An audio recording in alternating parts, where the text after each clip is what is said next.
চলো শুরু করা যাক তাহলে আজকের ক্লাস। এটা আমাদের ইতিহাসের 4 নম্বর ক্লাস, আমরা কন্টিনিউ করছি।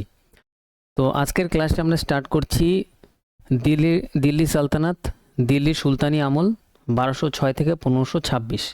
ঠিক আছে, তো প্রথম পয়েন্ট থেকে আমরা কন্টিনিউ করি। সর্বপ্রথম স্লেভ ডাইনেস্টি বা গোলাম বংশ। ঠিক আছে, স্লেভ মানে কি? গোলাম। গোলাম বংশে শুরু হয় কত? 1206 থেকে স্টার্ট হয়। ঠিক আছে, এবার আমরা দেখব যে 1206 থেকে 1290-তে এটার ফাউন্ডার কে ছিলেন? ফাউন্ডার ছিলেন কুতুবুদ্দিন আইবক।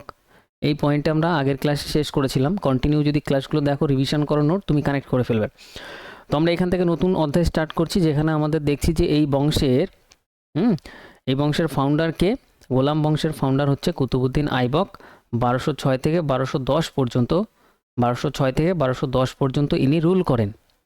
ঠিক আছে, আর এই গোলাম বংশের সময়কালটা কত ছিল? গোলাম বংশটা পুরো চলেছিল 1206 থেকে 1290 পর্যন্ত।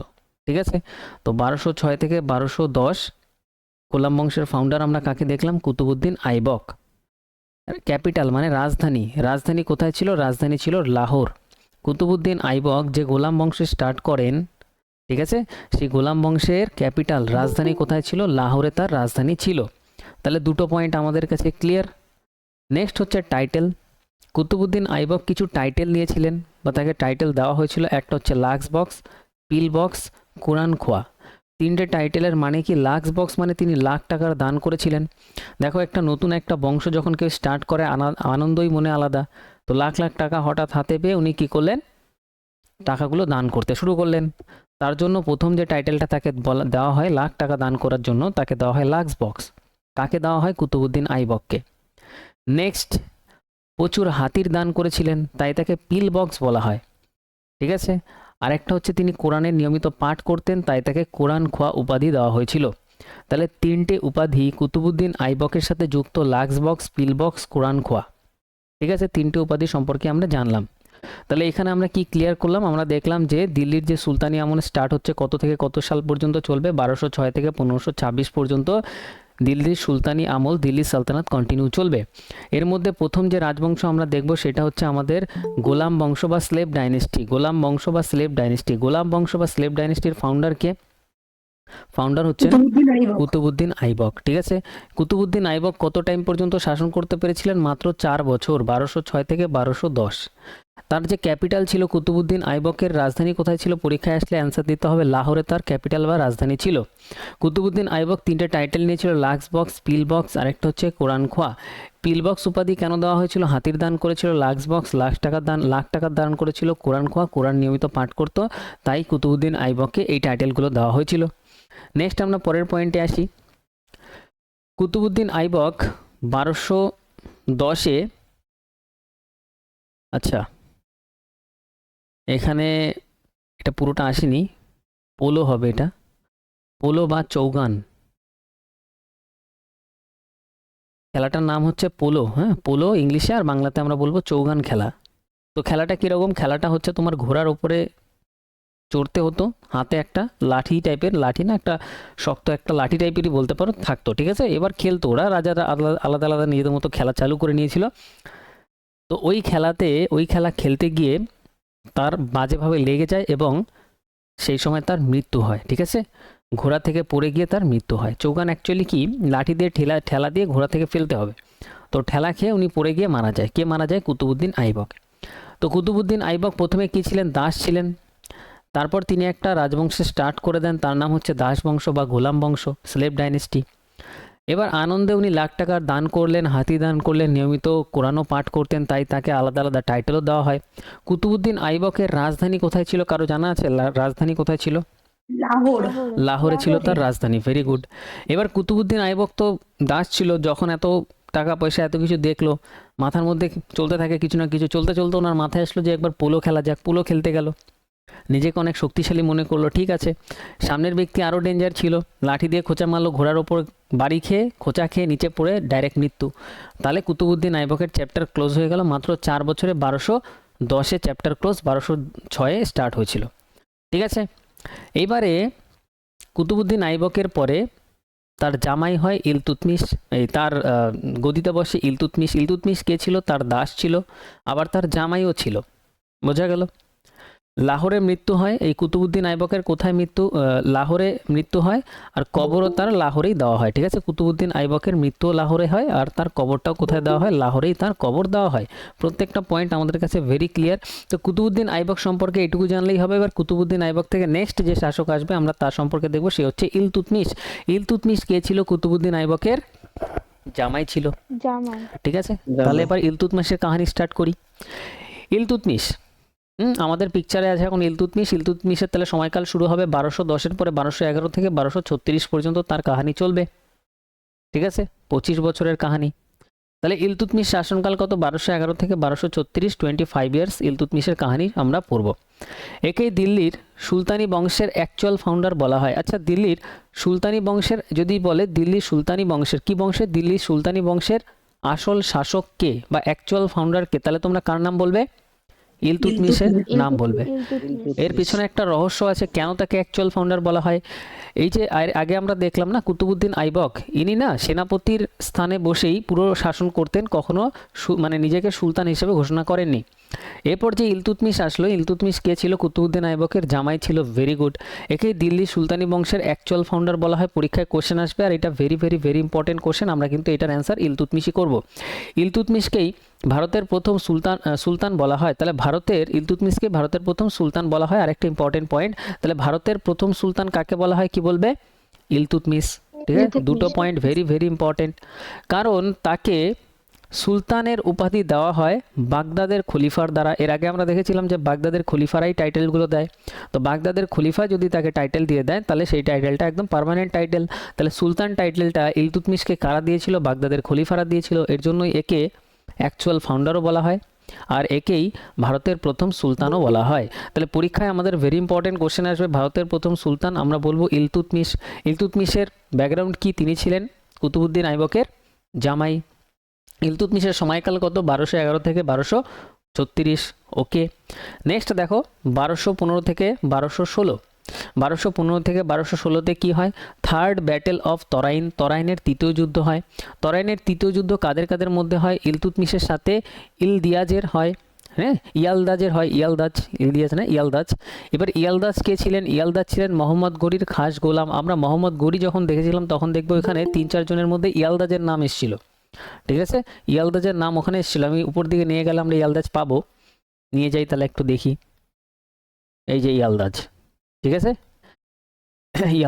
ইয়ালদাজ কে ছিলেন? দেখো এখানে আমরা দেখেছিলাম এই যে মোহাম্মদ গনির যে গোলাম ছিল সেখানে ছিল কুতুবুদ্দিন আইবক, যেই পরে এই ফাউন্ডার হিসেবে আমরা দেখছি কুতুবুদ্দিন আইবক। তার মধ্যে ছিল একজন ইয়ালদাজ ছিল, কুবাচা ছিল, আর বাখতিয়ার খিলজি ছিল। টোটাল 4 জন ছিল।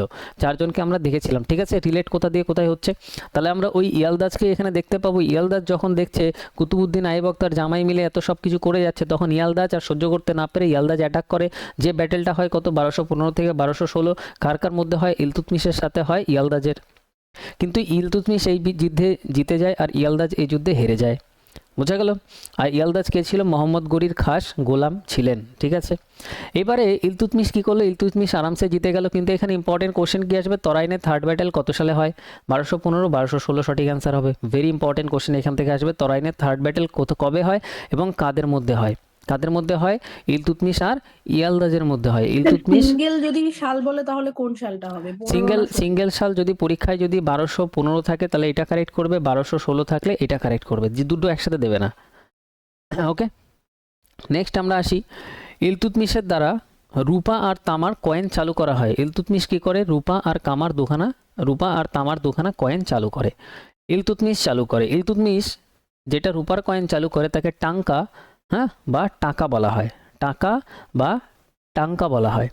আর তামার যে কয়েনটা চালু করে তার নাম জিতাল। তামার যে কয়েনটা ইলতুৎমিশ চালু করে তার নাম হচ্ছে জিতাল। তাহলে ইলতুৎমিশের দ্বারা দুটো কয়েন চালু করা হয়, একটা রূপা আর একটা তামা। ইলতুৎমিশ যেটা রূপার কয়েন চালু করে তার নাম হচ্ছে টাকা বা টাঙ্কা, যেটা টাকা বা টাঙ্কা রূপার কয়েনটা, আর তামার কয়েনটার নাম হচ্ছে জিতাল। তো পরীক্ষায় এটাও দিতে পারে, ভেরি ইম্পর্টেন্ট কোশ্চেন। নেক্সট আমাদের পরের point, official language of Delhi Sultanate. Delhi সালতানাতের অফিসিয়াল যে ল্যাঙ্গুয়েজ ভাষা সেটা হচ্ছে পার্সিয়ান। দিল্লি সালতানাতের অফিসিয়াল ল্যাঙ্গুয়েজটা কি ছিল? পার্সি ভাষা ছিল। ঠিক আছে, এটা একটা important question, very very very important question. Next, Iltutmish iqta প্রথা চালু করেছিলেন। ইকতা প্রথাকে চালু করেন, ভেরি ইম্পর্টেন্ট কোশ্চেন। তাহলে ইলতুৎমিশ সম্পর্কে অনেকগুলো ইম্পর্টেন্ট জিনিস আসলো। ইলতুৎমিশ ইকতা প্রথাও চালু করেছিলেন। কি প্রথা? ইকতা প্রথা। ইকতা প্রথাটা কি? ইলতুৎমিশ যখন যুদ্ধে যেত তার সৈন্যদের নিয়ে, তখন যুদ্ধে যেসব জিনিস জিততে পারতো, ঠিক আছে, যত তার সোনা দানা যত কিছু আছে, জায়গা জমিন যা কিছু আছে, যুদ্ধে যা কিছু জিততে পারতো, ধন সম্পত্তি, সব কিছু সেনাদের দিয়ে দেওয়া হতো। একেই ইকতা বলা হতো। বোঝা গেল? এবার ধরো কোনো সেনাকে সে প্রচুর পরিমাণে জায়গা দিয়ে দিল, তাহলে সেই জায়গার মালিক হয়ে গেল ওই সেনা। তো সেনাকে তখন ইকতাদার বলা হতো, ইকতাদার। বোঝা গেল? তাহলে আমরা এখানে দেখছি যে ইকতা প্রথাকে চালু করে, ইকতা প্রথা চালু করে হচ্ছে ইলতুৎমিশ। তরাইনের থার্ড ব্যাটেল, তৃতীয় যুদ্ধ, তরাইনের কত সালে হয়? কেউ বলো আমাকে। 1215 থেকে 1215 থেকে 1216, যেটা পরীক্ষা আসবে আমরা কারেক্ট অ্যান্সার দেবো 1215 থেকে, কারণ যুদ্ধ তো একদিনে হয় না, যুদ্ধ একটু টাইম পিরিয়ডের সাথে হয়। তো 1215 থেকে 1216 সঠিক অ্যান্সার। এবার কার কার মধ্যে হয়? ইলতুৎমিশ আর ইয়ালদাজের মধ্যে হয়। ইয়ালদাজ কে ছিলেন? মোহাম্মদ গনির খাস গোলাম ছিলেন। মোহাম্মদ গনি এর আগে আমরা কমপ্লিট করেছি। ইলতুৎমিশের দ্বারা রূপা আর তামার দুটো কয়েন চালু করা হয়। রূপার কয়েনের নাম টাকা বা টাঙ্কা, আর তামার কয়েনের নাম কি বললাম? জিতাল। অফিসিয়াল ল্যাঙ্গুয়েজ কি ছিল? পার্সিয়ান ছিল অফিসিয়াল ল্যাঙ্গুয়েজ, ঠিক আছে, দিল্লি সালতানাতের। আর ইলতুৎমিশ ইকতা প্রথা চালু করে। ইকতা প্রথা কি? আমরা একটু আগেই দেখলাম, ধন সম্পত্তি যেগুলো পেত যুদ্ধে সেগুলো সৈন্যদের মধ্যে দান করেই তো। এবার 1221 আমরা আসবো। আচ্ছা, ইলতুৎমিশের টাইম কালকেও বলতে পারবে কত থেকে কত সাল? 1211 থেকে 1236। 1236, একদম। তাহলে 1211 থেকে 1236 পর্যন্ত ইলতুৎমিশের টাইমকাল চলছে। এবার তার মধ্যে আমরা এসেছি জাস্ট 1221-এ। 1221-এ কি হয়? আচ্ছা, তরাইনের থার্ড ব্যাটেল কত সালে হয় বললে? 1215 থেকে 1216। ওকে, তো আমরা এখন দেখছি 1221। 1221-এ আমরা কি দেখছি? Genghis Khan. চেঙ্গিস খান কে ছিলেন? মঙ্গোলিয়া থেকে এসেছিলেন। মঙ্গল আক্রমণ, দেখবে তোমরা ইতিহাসে পড়ে থাকবে মঙ্গল আক্রমণ। তো মঙ্গোলিয়া থেকে এসেছিল হচ্ছে চেঙ্গিস খান। চেঙ্গিস খান সেই সময় সর্বপ্রথম ভারতে আসেন আর ভারতে এসে অ্যাটাক করেন, কিন্তু ভারতে এসে এই ইলতুৎমিশকে অ্যাটাক করেনি। ইলতুৎমিশ অনেক বুদ্ধি লাগিয়ে বেঁচে গেছিলেন। এই চেঙ্গিস খান একজনকে প্রতিশোধ নেওয়ার জন্য ভারতে এসে গেছিলেন। চেঙ্গিস খান মঙ্গোলিয়া থেকে ভারতে এসে একজনকে মারার উদ্দেশ্যে এসেছিলেন। সেই ব্যক্তি আবার, এই ধরো ইলতুৎমিশ এখানে আছে, ইলতুৎমিশকে বলেছিল যে আমাকে বাঁচাও, চেঙ্গিস খান আমাকে মারতে এসছে। চেঙ্গিস খান তখন ইলতুৎমিশ আমরা যাকে পড়ছি, ইলতুৎমিশকে বলে যে তুমি একে বাঁচাতে এসো না, তাহলে আমি তোমাকে অ্যাটাক করব, আর তুমি যদি একে না বাঁচাও তাহলে আমি একে মারবো, রিটার্ন আমি চলে যাব। তো সেই সময় চেঙ্গিস খান সর্বপ্রথম আসেন এবং ভারতে এই ব্যক্তিকে মেরে চেঙ্গিস খান আবার রিটার্ন যায়। ইলতুৎমিশ এই যুদ্ধের মধ্যে জড়ায় না। যদি ইলতুৎমিশ একে সাপোর্ট করতো তাহলে ইলতুৎমিশকে অ্যাটাক করতো মঙ্গোলিয়া, আর মঙ্গোলিয়ারা তখন এটাই ইতিহাসে আমরা পড়তাম যে সর্বপ্রথম অ্যাটাক করেন ইলতুৎমিশকে। তো মাথায় রাখতে হবে ইলতুৎমিশকে সে অ্যাটাক করেনি, ইলতুৎমিশ আস্তে করে এই যুদ্ধ থেকে সাইডে চলে গেছিল। তো এবার আমাদের এখানে ইম্পর্টেন্ট পয়েন্ট যে চেঙ্গিস খান যেহেতু একটা ইম্পর্টেন্ট ব্যক্তি, তো ভারতে কত সালে আসে? 1221 সালে আসে। চেঙ্গিস খান কার আমলে ভারতে আসে? ইলতুৎমিশের শাসনকালে ভারতে আসে, ঠিক আছে। তাহলে ইলতুৎমিশ এখন শাসন করছে, সেই সময় আমাদের 1221 সালে, কত সালে? 1221 সালে চেঙ্গিস খান আসেন। সালটা আমাদের ইম্পর্টেন্ট, 1221 সাল। চেঙ্গিস খান আসেন। চেঙ্গিস খান হচ্ছে মঙ্গোলিয়ার একজন ব্যক্তি ছিলেন। তার আসল নাম পরীক্ষায় এইটা আসবে, ভেরি ইম্পর্টেন্ট, তেমুচিন। চেঙ্গিস খানের আসল নাম কি ছিল? চেঙ্গিস খানের আসল নাম ছিল Temujin. Very very very important point. তাহলে চেঙ্গিস খানের আসল নাম পরীক্ষায় আসবে আর আমাদের বলতে হবে চেঙ্গিস খানের আসল নাম হচ্ছে তেমুচিন। তেমুচিন হচ্ছে চেঙ্গিস খানের আসল নাম। নেক্সট আমরা পরের পয়েন্টে আসি। নেক্সট আমরা এখানে দেখবো যে 1221-এর পরে 1229 ইলতুৎমিশ কুতুব মিনার নির্মাণ কার্য সম্পন্ন করেন। তাহলে কুতুব মিনারের নির্মাণ কার্য স্টার্ট হয়েছিল, সেই কুতুব মিনারের নির্মাণ কার্য ইলতুৎমিশ কমপ্লিট করবে। এর আগেও আমরা দেখেছি ইলতুৎমিশ কত সালে এটা কমপ্লিট করে? 1229 সালে। 1229 সালে কুতুব মিনারের নির্মাণ কার্য ইলতুৎমিশ কমপ্লিট করেন। 1229 সালে আরেকটা কি হয়? এই বছরই রাজধানী লাহোর থেকে দিল্লি নিয়ে যায়। লাহোর থেকে দিল্লিতে নিয়ে যায় রাজধানী, কে নিয়ে যায়? ইলতুৎমিশ নিয়ে যায়। তাহলে এখানে এই দুটো point very very very important. কি কি দুটো পয়েন্ট? ইলতুৎমিশ সম্পর্কে আমরা দেখছি আমাদের পিকচারের হিরো এখন ইলতুৎমিশ। 1229 খ্রিস্টাব্দে কুতুব মিনারের নির্মাণ কার্য কমপ্লিট করে ফেলেন, বহুত বড় একটা অ্যাচিভমেন্ট। আরেকটা 1229 খ্রিস্টাব্দেই রাজধানী লাহোর থেকে দিল্লিতে নিয়ে যায়। রাজধানী কোথায় থেকে কোথায় নিয়ে যায়? লাহোর থেকে দিল্লিতে নিয়ে যায় ইলতুৎমিশ। কারণ দিল্লি একটা এমন জায়গা যেখানে রাজধানী বানালে সব জায়গাতে নজর রাখা যাবে। তো লাহোর থেকে দিল্লিতে রাজধানী কে নিয়ে যায়? ইলতুৎমিশ নিয়ে যায়। কত সালে নিয়ে যায়? 1229 সালে নিয়ে যায়। এর আগে একটা আমরা পয়েন্ট দেখলাম, চেঙ্গিস খান ভারতে আক্রমণ করেছিলেন, মানে ভারতে এসেছিলেন বলতে পারি। ভারতে এসেছিলেন কত সালে? 1221। 1221 সালে। Very good. চেঙ্গিস খান ভারতে এসেছিল 1221 সালে। আচ্ছা, তরাইনের থার্ড ব্যাটেল, তৃতীয় যুদ্ধ কত সালে হয়েছিল? 1215 থেকে 1215 একদম 1215 থেকে 16। তাহলে আমরা দেখছি ইলতুৎমিশ কুতুব মিনারের কার্য নির্মাণ মানে কমপ্লিট করে 1229 সালে। Very good. 1229 সালে আরেকটা ঘটনা হয়, লাহোর থেকে রাজধানী কোথায় নিয়ে যায়? দিল্লিতে নিয়ে যায়। কে নিয়ে যায়? ইলতুৎমিশ। এবার ইলতুৎমিশ এইখানে যে পয়েন্টটা এরপরে আমরা দেখব, দল চল্লিশা, এই প্রথাটা ইলতুৎমিশ চালু করে। এই দল চল্লিশা ভেরি একটা ইম্পর্টেন্ট পয়েন্ট, এরপরে অনেকবার আসবে, একটু নজরে রাখবে এটাকে, ঠিক আছে? দল চল্লিশা কি ব্যাপারটা আমি বলছি। তুর্কান ই চাহেলগানি এটাও বলতে পারো, আর এটারই অপর নাম হচ্ছে দল চল্লিশা। তাহলে দল চল্লিশা বা তুর্কান ই চাহেলগানি, তুর্কান ই চাহেলগানি বা এর অপর নাম আমরা বলতে পারি সেম নামই হচ্ছে দল চল্লিশা। এই দল চল্লিশাতে কি করেছিল ইলতুৎমিশ? এই যে ধরো ইলতুৎমিশ এখানে বসে আছে, ইলতুৎমিশের অনেক পোস্টে আলাদা আলাদা লোক আছে। এবার ইলতুৎমিশ তার মধ্যে থেকে বেস্ট 40 জনকে নিয়ে আসলো। বেস্ট 40 জনকে নিয়ে এসে টপ একটা 40 জনের একটা কমিটি গঠন করলো। তাহলে খাস 40 জন গোলামকে নিয়ে তার আলাদা আলাদা প্রধানের পদে নিয়োগ করেন। এটাকে বলা হয় দল চল্লিশা বা তুর্কান ই চাহেলগানি। তাহলে এই দল চল্লিশার স্থাপন কে করেছিলেন? ইলতুৎমিশ করেছিলেন। এই দল চল্লিশা পরে অনেক ঘটনা ঘটাবে, ঠিক আছে? তাহলে দল চল্লিশাটাকে আমরা মাথায় রাখবো। দল চল্লিশা কি? রাজার পরেই বা যে প্রধান আছে তার পরেই, সুলতানের পরেই 40 জন প্রধানকে নিয়ে একটা দল গঠন করা হয়, যে দলটা রাজার মানে যে আমাদের সুলতান আছে তার সব কথা শুনবে, তাকে পুরোপুরি সাপোর্ট দেবে। বোঝা গেল? তো এই 40 জনের যে খাস দল তিনি তৈরি করেছিলেন, গোলাম নিয়ে, খাস 40 জন গোলাম নিয়ে যে দল তৈরি করেছিলেন তাকে বলা হয় দল চল্লিশা বা তুর্কান ই চাহেলগানি। তো পরীক্ষায় কোশ্চেন আসবে, তুর্কান ই চাহেলগানি কে স্থাপন করেন বা কে শুরু করেন? তোমার বলতে হবে ইলতুৎমিশ শুরু করেন। তুর্কান ই চাহেলগানি মানে কি? দল চল্লিশা। আর দল চল্লিশা মানে কি সেটা আমরা একটু আগে এখানে দেখলাম। পয়েন্টও নোটেও পয়েন্ট করা থাকবে, সব তুমি নিজেও বুঝতে পারবে পরে। তাহলে দল চল্লিশা যদি কমপ্লিট হয়, এরপরে আমরা আসবো হচ্ছে, তাহলে দল চল্লিশা গঠন করে দিল কে? ইলতুৎমিশ গঠন করলো। 1236-এ আসি। 1236-এ আমরা দেখবো এর কাহিনী কমপ্লিট হয়ে যাবে। ইলতুৎমিশের ডাইড হয়, আর তার টম্ব যে মাকবরা আছে সেটা হচ্ছে কুতুব মিনার কমপ্লেক্স। তার যে টম্ব আছে সেটার নাম হচ্ছে কুতুব মিনার কমপ্লেক্স, দিল্লিতে অবস্থিত। এখান থেকে একটা শর্ট কোশ্চেন আসতে পারে, আমরা করতে পারবো, অসুবিধা নেই। নেক্সট সুলতান এবার কে হয় আমরা দেখব। নেক্সট সুলতান হয় রাজিয়া সুলতান। এবার বিষয় হচ্ছে যে এই যে আমরা ইলতুৎমিশ পড়ছি, ইলতুৎমিশের কি কোনো ছেলে মেয়ে ছিল না? ছেলে ছিল, কিন্তু ইলতুৎমিশের যে ছেলেগুলো ছিল এতটাই অযোগ্য ছিল, তার থেকে বেশি যোগ্য ছিল রাজিয়া সুলতান। এর জন্য রাজিয়া সুলতান তখন কি করে? গদিতে বসে যায়। বোঝা গেল? রাজিয়া সুলতান কি করে? গদিতে বসে যায়।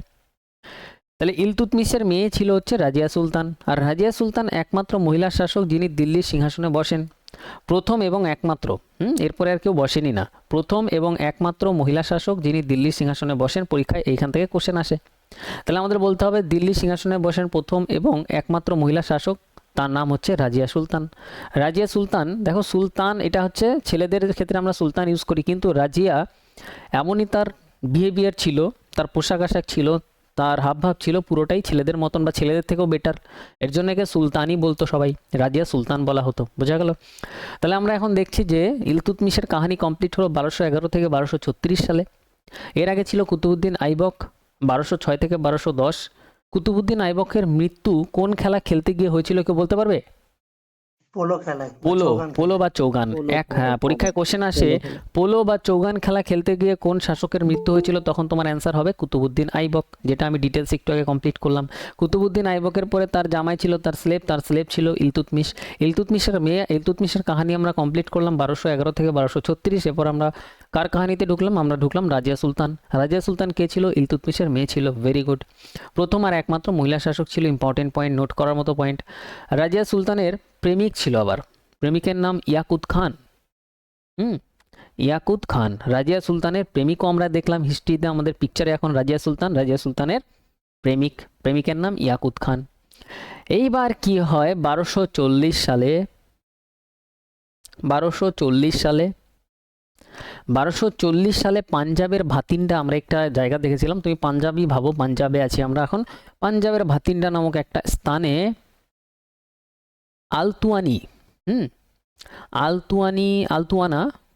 আলতুয়ানা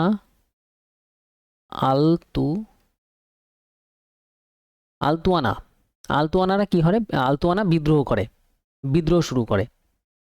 এবার এই বিদ্রোহ যখন হচ্ছে, ওখানে কোনো জায়গাতে যখন বিদ্রোহ হবে সেইখানে রাজা তার সৈন্য সামন্ত নিয়ে যাবে। ঠিক সেরকমই রাজিয়া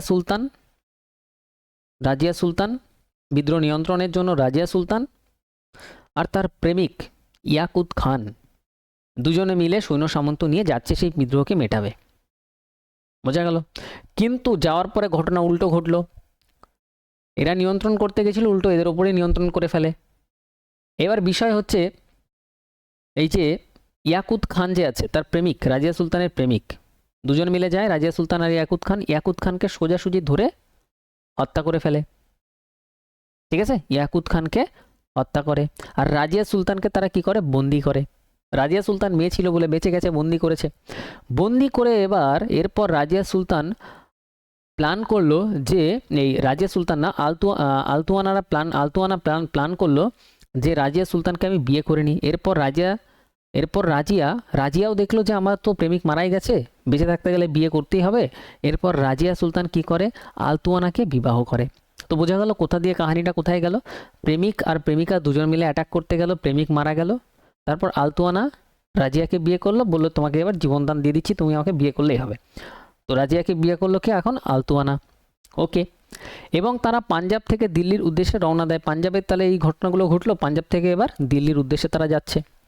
এই ঘটনা আবার জানতে পারে রাজিয়ার ভাই মুইজুদ্দিন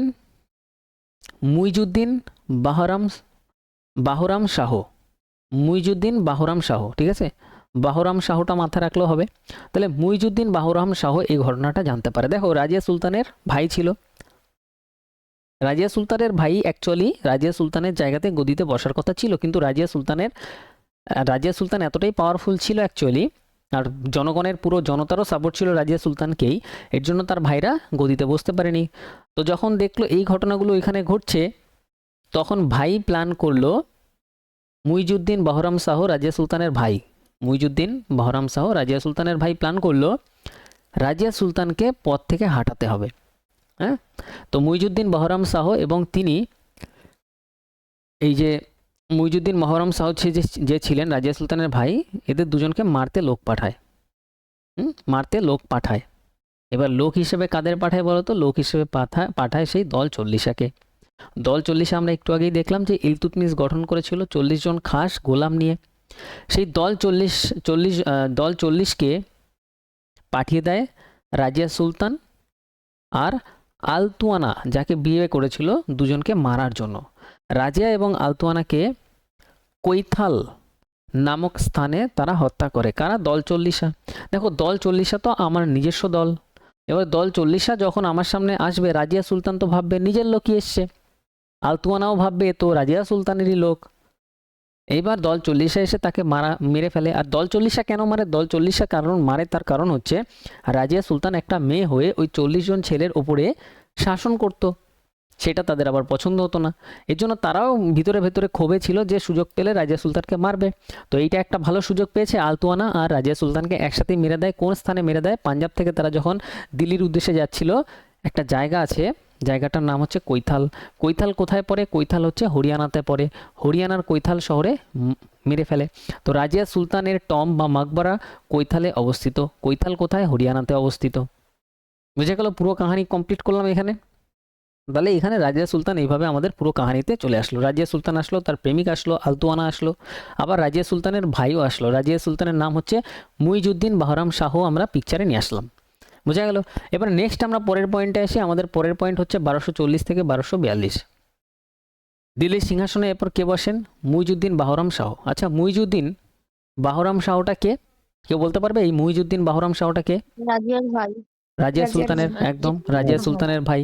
রাজিয়া সুলতান যে ওদের মারলো, রাজিয়া সুলতানের ভাই বসে পড়লো। 1240 থেকে 1242, 2 বছর, খুব কম টাইমের জন্য তিনি নতুন পোস্ট একটা বানিয়ে দেন। তিনি একটা নতুন পোস্ট বানায়, এই 40 জন দলের একটা প্রধান পোস্ট বানায়, যে একজন এই দলের আবার প্রধান হবে। সেই পোস্টের নাম হচ্ছে নায়েব-ই সুমালকাত। ঠিক আছে, নায়েব-ই সুমালকাত, এটাও তো ইম্পর্টেন্ট না? তাহলে প্রথম একটা এমন পোস্ট বানায় যেখানে 40 জনেরও একজন প্রধান হবে। এই সর্বপ্রথম এইটার যে পোস্টের যে প্রধান হয়েছিলেন তার নাম হচ্ছে এইথগিন, AITGIN, এইথগিন। ঠিক আছে, এটাও তো ইম্পর্টেন্ট না, জাস্ট এখানে দেখে রাখো, যদি কখনো আমরা শর্ট কোশ্চেনে পাই তখন আমরা মেমোরিতে। মামালিকত তো, হ্যাঁ হ্যাঁ হ্যাঁ, না এটা সুমালি হবে, মামালিকত এটা মামালিকত না, এটা সুমালিকাত না, হবে। বইয়ে লেখা আছে মামালিকত। মামালিকাত লেখা আছে, আচ্ছা হ্যাঁ আচ্ছা, এটা মুমালিকাত হবে, মুমালি, সুমালি না, মুমালি, মুমালিকাত, মুমালকাতও বলতে পারো, মুমালকাত, সুমালকাত না, এটা মুমাল হবে, ম হবে। এটা মামালিকাত লেখা আছে বইতে, তাই তো বল বাংলাতে? হ্যাঁ হ্যাঁ হ্যাঁ। আচ্ছা, মামালিকাত না, এটা মুমালকাত বলতে পারো, কোনো অসুবিধা নেই। তো আমরা নেক্সট পয়েন্টে আসি, এটাও তো ইম্পর্টেন্ট না এখানে, এইটুকু পয়েন্ট আমাদের। নেক্সট আসো পরের পয়েন্টে। নেক্সট আমাদের 1241, আমরা দেখছি 1240 থেকে 1242, তার মধ্যে হবে হচ্ছে 1241। 1241-এর প্রথম দিল্লির সুলতানি বংশের ওপর মঙ্গোলিয়ারা আক্রমণ করে। তো প্রথম যে আক্রমণটা করে মঙ্গোলীয়রা সেটা হচ্ছে 1241। এর আগে যখন এসছিল মঙ্গোলীয়রা কত সালে এসছিল এর আগে? 1221-এ এসছিল, ইলতুৎমিশের সময়কালে এসছিল। কে এসছিল? চেঙ্গিস খান এসছিল। চেঙ্গিস খানের অরিজিনাল নাম কে বলতে পারবে? তেমুচিন। তেমুচিন, চীন। তেমুচিন, তেমুচিন ছিল অরিজিনাল নেম। এবারে 1241-এই সর্বপ্রথম তাহলে অ্যাটাক করার জন্য আসে মঙ্গোলীয়রা প্রথম। তাহলে প্রথম দিল্লির সুলতানি বংশের ওপর মঙ্গোলীয়রা আক্রমণ করে কত? 1241 সালে। এই সালটা আমাদের এর জন্য ইম্পর্টেন্ট। নেক্সট আমরা পরের পয়েন্টে আসি। 1242-এ যে আমাদের মুইজউদ্দিন বাহরাম শাহ আছে, রাজিয়া সুলতানের ভাই, মুইজউদ্দিন বাহরাম শাহকে হত্যা করেন এবং তার ভাইপো মাসুদ শাহ কি করে? সিংহাসনে বসে। 1242-এ আমরা দেখলাম এর কাহিনী কমপ্লিট হবে। 1242-এ কাহিনী কমপ্লিট হবে। আর কাহিনী কিভাবে কমপ্লিট হচ্ছে? তার ভাইপো তাকে হত্যা করে। 1242-এ মুইজউদ্দিন বহরাম শাহকে হত্যা করে তার ভাইপোর নাম হচ্ছে মাসুদ শাহ। তাহলে মুইজউদ্দিন বহরাম শাহকে হত্যা করে তার ভাইপোর নাম হচ্ছে মাসুদ শাহ। এখানে একটা পয়েন্ট ইম্পর্টেন্ট দেখলাম, সেটা হচ্ছে 1241-এ প্রথম মঙ্গোলীয়রা ভারতকে আক্রমণ করেন। ক্লিয়ার? নেক্সট পরের পয়েন্টে আসি। এবার আমাদের কাহিনীতে এন্ট্রি নিচ্ছে মাসুদ শাহ। 1242 থেকে 1246, এই 4 বছরের মধ্যে ছোট ছোট জিনিস করে, শুধু আমরা এটাই দেখব। নাসিরউদ্দিন, আচ্ছা আচ্ছা, এখানে এর কাহিনী এখানে কমপ্লিট। আচ্ছা, 1242 থেকে 1246 শাসন করে, এখানে কাহিনী কমপ্লিট। এরপরে এখানে এর সম্বন্ধে আর আমাদের কিছু দেখতে হবে না। মাসুদ শাহর পরেরটা আমাদের দেখতে হবে, সেটা হচ্ছে আমাদের নাসিরউদ্দিন মাহমুদ বলতে পারো, নাসিরউদ্দিন মাহমুদ। তো 1246 থেকে 1266, এইখানে আমাদের ইম্পর্টেন্ট পয়েন্ট দেখতে হবে। এখানে আমাদের কিছু দেখার নেই। ঠিক আছে, তাহলে স্টেপ বাই স্টেপ আমরা কি দেখলাম, আমরা এখানে আরেকবার একটু ক্লিয়ার করি। 1242-এ মুইজউদ্দিন বহরাম শাহকে হত্যা করে মাসুদ শাহ এরপরে গদিতে বসে মাত্র 4 বছরের জন্য, 1242 থেকে 1246। এর কিছু প্রাসঙ্গিক নেই, এটা আমাদের বাদ। এরপরে মাসুদ শাহর পরে নাসিরউদ্দিন মাহমুদ গদিতে বসেন 1246 থেকে 1266। তার উজির ছিলেন, উজির মানে হচ্ছে এই যে সুলতান যে আছে তার পরের স্থানে সেকেন্ড হাইয়েস্ট পোস্টই হচ্ছে উজির ছিলেন গিয়াসউদ্দিন বলবান। উজিরের নাম কি? গিয়াসউদ্দিন বলবান। এর আগেও আমরা দেখেছি। এই গিয়াসউদ্দিন বলবান নাসিরউদ্দিনের মৃত্যুর পর তার সকল উত্তরাধিকারীদের হত্যা করেন, মানে মেরে ফেলেন। এই নাসিরউদ্দিন যে ছিলেন না, নাসিরউদ্দিন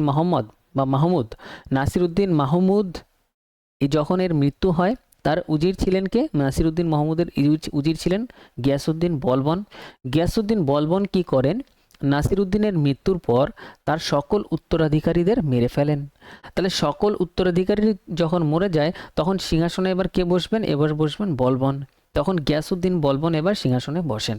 তাহলে এবার বলবনের হাতে যে শক্তিটা সেটা চলে আসলো। তাহলে বলবন এবার আমাদের মেন কাহিনীর পিকচারে আসবে, সেটা হচ্ছে আমাদের 1266 থেকে 1287। 1266 থেকে 1287-তে সিংহাসন দখল করে থাকেন গিয়াসউদ্দিন বলবন সম্পর্কে আমাদের যেটা ইম্পর্টেন্ট পড়তে হবে সেটা হচ্ছে তিনি টাইটেল দুখানা নিয়েছিলেন, প্রথম যে টাইটেল ছিলেন, উপাধি ধারণ করেছিলেন, সেটা হচ্ছে জিল ই ইলাহি। ভেরি ইম্পর্টেন্ট টাইটেল, পরীক্ষা এগুলোই আসবে। জিল ই ইলাহি কে মানে কে এই টাইটেল ধারণ করেছিলেন? গিয়াসউদ্দিন বলবন।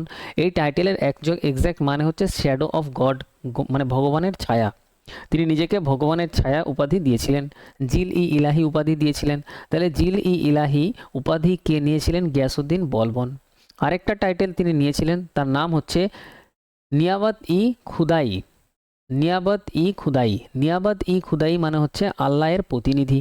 সেকেন্ড যে টাইটেল নিয়েছিল সেটা হচ্ছে নিয়াবত ই খুদাই, সেটার মানে হচ্ছে আল্লাহর প্রতিনিধি। তাহলে দুটো টাইটেল গিয়াসউদ্দিন বলবন নিয়েছিলেন।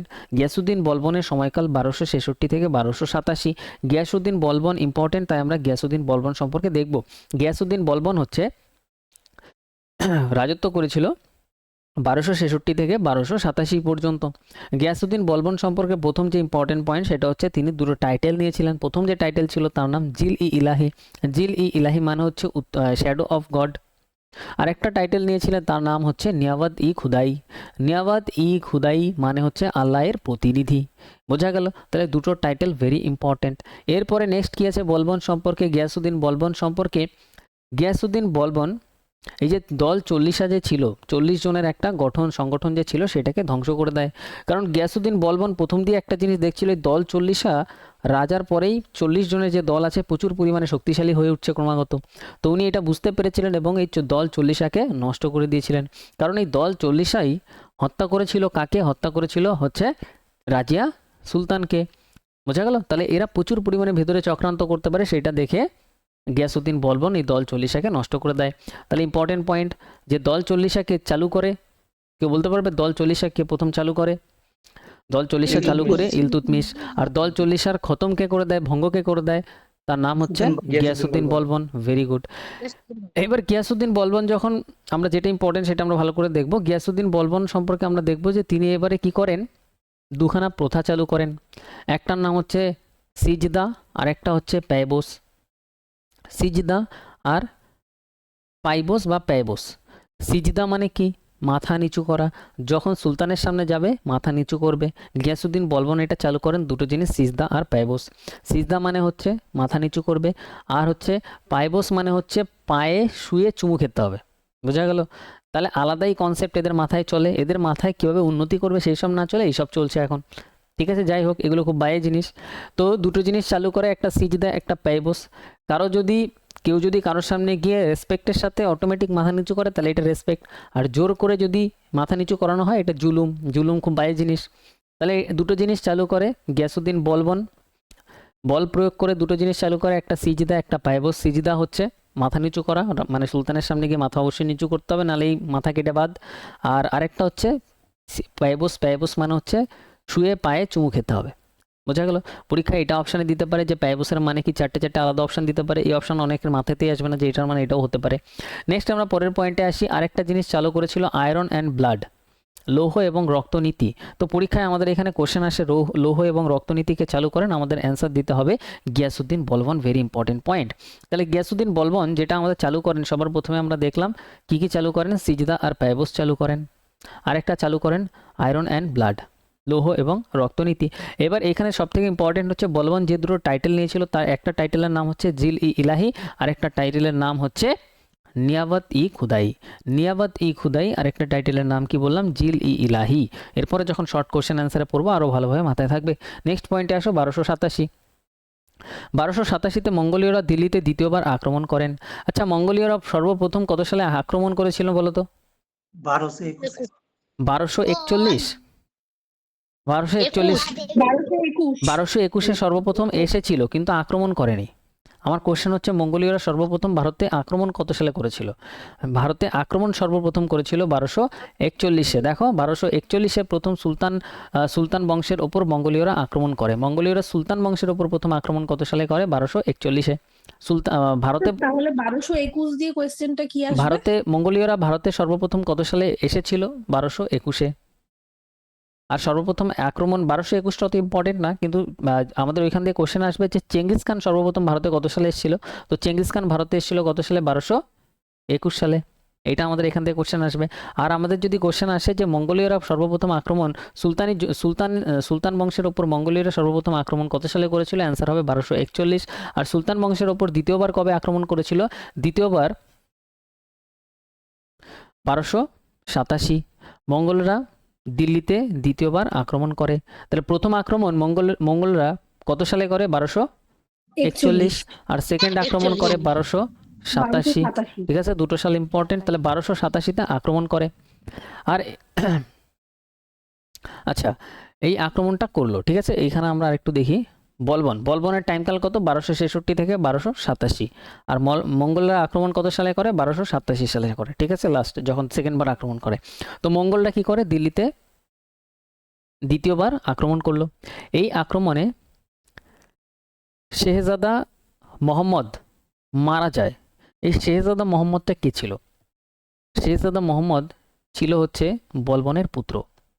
তাহলে দিল্লিতে যেখান থেকে মঙ্গলরা এসে আক্রমণ করতে যাচ্ছিল সেই জায়গাটায় মঙ্গলদের আক্রমণ আটাকটা বাধা দেওয়ার জন্য বলবনের পুত্র এখানে ছিল, পুত্রের নাম হচ্ছে শেহজাদা মোহাম্মদ। শেহজাদা মোহাম্মদ কি করে, ওই আক্রমণকে প্রতিহত করার জন্য মঙ্গলদের সাথে যুদ্ধ করতে যায়, কিন্তু শেহজাদা মোহাম্মদকে মঙ্গলরা আচ্ছা ধোলাই দিয়ে মেরে ফেলে। এই দুঃখতে এই তোমার বলবন যে আছে, গিয়াসউদ্দিন বলবন, সেই দুঃখতে মারা যায় সেই সালেই, 1287 সালেই। তো মঙ্গলরা আক্রমণ করে, তার পুত্রকে মেরে ফেলে, আর পুত্রর দুঃখতে আমাদের গিয়াসউদ্দিন বলবনও মারা যায় সেই সালে, 1287 সালে। ক্লিয়ার? তাহলে এখানে আমরা গিয়াসউদ্দিন বলবনের কাহিনী কমপ্লিট করলাম।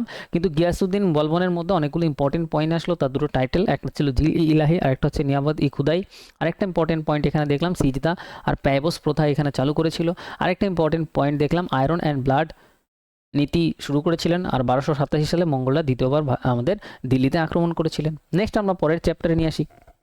পরে আমাদের এখানে এরপর গদিতে বসে তার পুত্র বা নাতি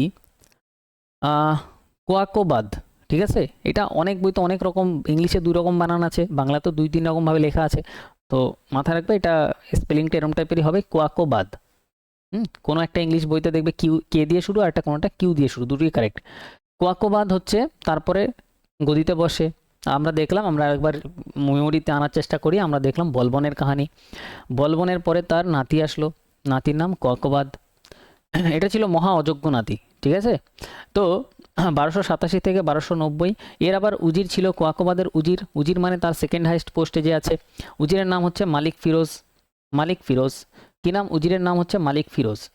কি নাম, মালিক ফিরোজ। কার উজির ছিল, কোয়াকোবাদের উজির ছিল মালিক ফিরোজ। এইবার এই মালিক ফিরোজ ছিল মহা চালাক, নামেই মালিক, কাজেও মালিক। সে ষড়যন্ত্র করেন এবং কোয়াকোবাদকে সিংহাসন থেকে সরিয়ে দেন, আস্তে করে সরিয়ে দেয়।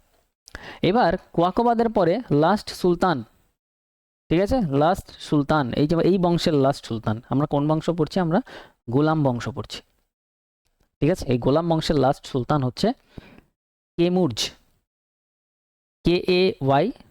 KAYUMARS। সুলতান বংশ হবে না? সুলতান বংশই, সুলতান বংশের মধ্যে, মানে সুলতান বংশের পুরো টাইম পিরিয়ডে এখানে আমরা সুলতান বংশের মধ্যে আলাদা আলাদা বংশ দেখছি। এই সুলতান রাজবংশের টোটাল টাইমের মধ্যে, না স্যার, বললেন না আগে যে গোলাম বংশের পরে সুলতান বংশ, আচ্ছা তাই এক বলছি। সেকেন্ড, এখানে আমরা দেখছি সুলতান বংশ, একদম কারেক্ট। এখানে আমরা দেখছি দিল্লি সালতানাত, একদম দিল্লি সালতানাতের মধ্যে দেখছি আমরা সুলতান আমল, ঠিক আছে। সেখানে আমাদের সুলতান বংশ দেখছি, ঠিক বলেছো, সুলতান বংশের শেষ শাসক হবে দিল্লি সালতানাতেই। আমাদের দিল্লি সালতানাতের টোটাল টাইম হচ্ছে 1206 থেকে 1526। তার মধ্যে আমরা এর টাইম হচ্ছে, গোলাম বংশের সময় হচ্ছে 1206 থেকে 1290, ঠিক আছে, গুলানোর কোনো বিষয় নেই। 1200 এই আমাদের সুলতানি বংশের শাসন হচ্ছে কত, 1206 থেকে 1290। আচ্ছা, আমরা কত টাইম পিরিয়ডে পৌঁছেছি, আমরা 1209 থেকে 1290 থেকে পৌঁছেছি, 1290-তে পৌঁছেছি, একদম দেখো আমরা 1290-তে পৌঁছে গেছি, ঠিক। এবার তাহলে এই বংশের এবার শেষ শাসক এখানে আসবে, 1290 খতম হয়ে যাবে। 1290 এই সুলতান বংশের শেষ শাসক আসবে, একদম ঠিক বলছো, সুলতান বংশের লাস্ট সুলতানের নাম হচ্ছে কেমুর্জ, ঠিক আছে, KYMURS। কেমুর্জ 1290-তে সিংহাসনে বসেন, কিন্তু এই মালিক ফিরোজের পিছন ছাড়ে না। মালিক ফিরোজ আবার কি করে, একেও হত্যা করে, এবং তিনি নতুন বংশের শুরু করেন, খলজি বংশ বা খিলজি রাজবংশ বা খলজি বংশের শুরু করেন হচ্ছে এই মালিক ফিরোজ। তারপরে এবার তাহলে নেক্সট আমরা যখন দেখব পিকচারে আমাদের কি আসবে, মালিক ফিরোজের কোন বংশ নিয়ে আসবে, মালিক ফিরোজ খিলজি রাজবংশ নিয়ে তার আমাদের পিকচারে চলে আসবে আমাদের মালিক ফিরোজ। তাহলে এখানে আমাদের এই সুলতান বংশ পুরো প্রথম থেকে শেষ পর্যন্ত সবকিছু কমপ্লিট। তাহলে এইটুকু যেটুকু আমি বোঝালাম এইটুকুই সবার ক্লিয়ার, হ্যাঁ কিনা একটু কনফার্ম করো। Yes sir. Clear Yes. বিস্তারিত সবকিছু। এবার যখন তুমি পরপর সাল ধরে পরপর জিনিসটা তুমি পড়তে থাকবে, 2-3 বার রিভিশন করবে, তোমার মাথায় আস্তে আস্তে এটা বসে যাবে। তারপর যখন কোশ্চেন অ্যান্সার সলভ করবে অপশান দেখে ইজিলি বুঝতে পারবে। ঠিক আছে, তাহলে এখানে আমাদের এই রাজবংশ এই বংশ কমপ্লিট। এরপরে আমরা খিলজি বংশ পরের ক্লাসে স্টার্ট